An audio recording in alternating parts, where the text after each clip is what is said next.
En aquel tiempo llegó Jesús a Cafarnaúm, y el sábado siguiente fue a la sinagoga y se puso a enseñar. Los creyentes quedaron asombrados de sus palabras, pues enseñaba como quien tiene autoridad y no como los escribas.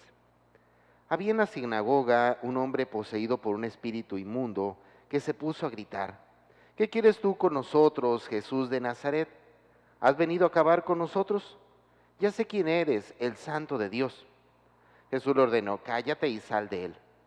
El espíritu inmundo, sacudiendo al hombre con violencia y dando un alarido, salió de él. Todos quedaron estupefactos y se preguntaban: ¿qué es esto? ¿Qué nueva doctrina es esta?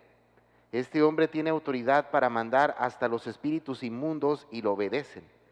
Y muy pronto se extendió su fama por toda Galilea. Bueno, hermanos, recordarán, después de este periodo del tiempo de Adviento y la Navidad, bueno, iniciamos un nuevo año litúrgico. Nos encontramos dentro de lo que se conoce como la primer semana del tiempo ordinario. Esto implica, pues bueno, que es una oportunidad para profundizar sobre los misterios del Señor. Y desde esta perspectiva, pues estaremos escuchando cada uno de estos días pasajes de la Escritura de manera secuencial, podríamos decir prácticamente como si leyéramos todos los libros ciertos libros completos o de manera corrida. Y en ese sentido, a lo menos a lo largo de estos primeros días, quien nos estará acompañando entre semana será el evangelista San Marcos, porque sabemos que los fines de semana, los domingos, estarán dedicados a San Lucas. Bueno, el día de hoy iniciamos nuestro caminar de la mano de Samuel. Les soy sincero, el pasaje que escuchamos el día de hoy son de esos pasajes como que se quedan grabados en la vida de las personas y en el caso mío como sacerdote. Siempre se me ha hecho muy simpática esta escena, tratar de imaginarla, ¿no? Cómo Elí entra al templo y encuentra a Ana llorando, ¿verdad? Y le da su buena regañada porque dice: pues ¿cómo puede ser posible que vengas aquí al templo toda borracha, ¿verdad? Cuando en el fondo pues sabemos que lo que Ana está haciendo está llorando de dolor, de sufrimiento, porque no puede ser madre, ¿verdad? Bueno, siempre tengo presente este pasaje, digo, porque a veces uno como cura tiende a suponer cosas y resulta que a veces se lleva uno cada chasco, por lo cual a veces lo más prudente es quedarnos callados, ¿verdad? Pero bueno, al margen de esta realidad, es verdad, ¿verdad? Tenemos que reconocer, hermanos, que por desgracia, como dice el dicho, caras vemos y corazones no sabemos.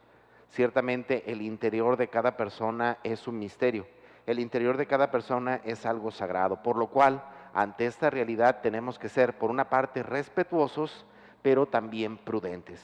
Sin embargo, en este contexto, descubrimos lo que implica el aprender a acercarse a Dios verdaderamente con fe.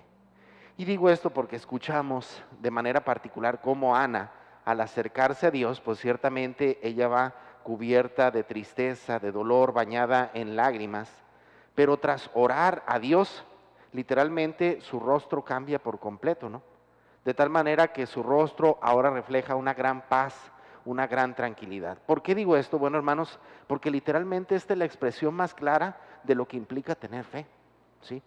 Quien tiene fe cuando pide las cosas está consciente de que aunque en la realidad del tiempo todavía no existe una realización, sin embargo, ante el misterio de Dios, cada vez que nosotros nos acercamos a Él, es una realidad lo que estamos pidiendo.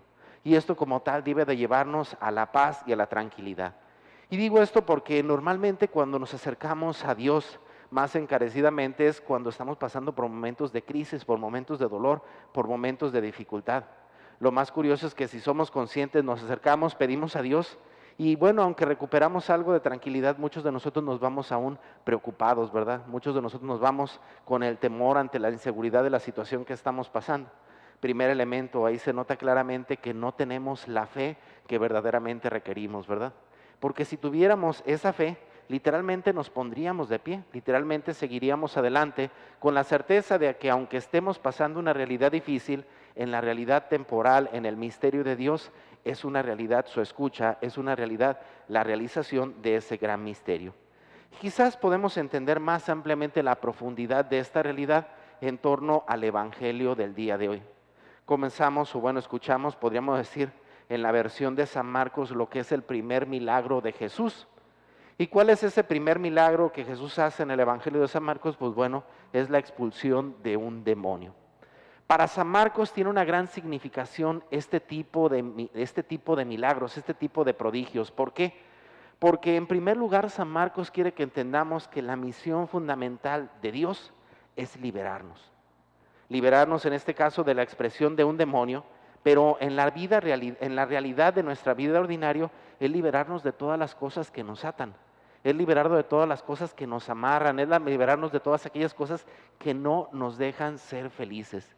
¿Cuántos de nosotros, aunque aparentemente digamos que no tenemos problemas o no estamos pasando por situaciones difíciles, sin embargo venimos cargando con tantas preocupaciones, venimos cargando con tantos temores, venimos cargando con tantos intereses en nuestra propia mente, que literalmente somos esclavos de nuestra misma realidad? No podemos vivir con la paz y la tranquilidad que verdaderamente necesitamos. Bueno, hermanos, ese es el Dios que quiere transmitirnos San Marcos.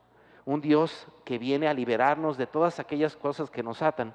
Un Dios que viene a liberarnos de todas aquellas cosas que no nos dejan ser felices. Bueno, hermanos, pues pidamos a Dios de manera especial en este día que nos ayude a crecer en la fe.